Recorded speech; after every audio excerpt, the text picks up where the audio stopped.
అసూయ ఒక సర్వసాధారణమైన ఎమోషన్, కానీ కొందరిలో మరీ ఎక్కువగా ఉంటుంది. పక్కవారు బాగుపడితే చాలు అస్సలు చూసి ఓర్వలేరు. వారికి ఎలాగైనా సరే నష్టం చేయాలని చూస్తూనే ఉంటారు. హలో ఆల్, నేను మీ Sumanti Vinayak. Welcome to Vaidik millionaire code.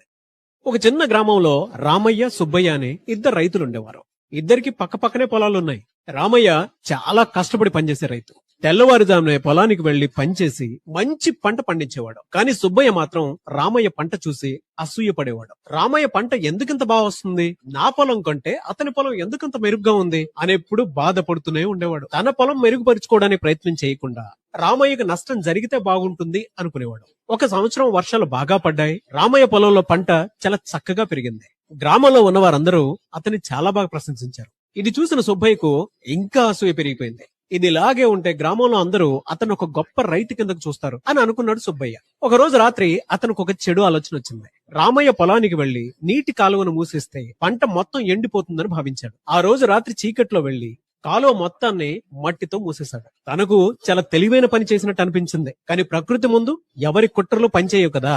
కాలువ మూసేసిన చోట నీరు ఎక్కువగా నిలిచిపోయింది. అందులోనూ వర్షం కురవడంతో నీటి ప్రవాహం చాలా ఎక్కువైపోయింది.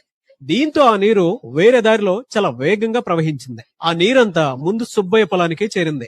రాత్రంతా ఆ నీరు పారడంతో సుబ్బయ్య పొలానికి మొత్తం ఎలాంటి నష్టం జరగలేదు. ఉదయం గ్రామస్తులు వచ్చి పరిస్థితి చూసి ఆశ్చర్యపోయారు. గ్రామ పెద్దలు విచారణ చేశారు. రాత్రి సుబ్బయ్య అటుగా వచ్చినట్లు కొందరు సాక్షులు చెప్పారు.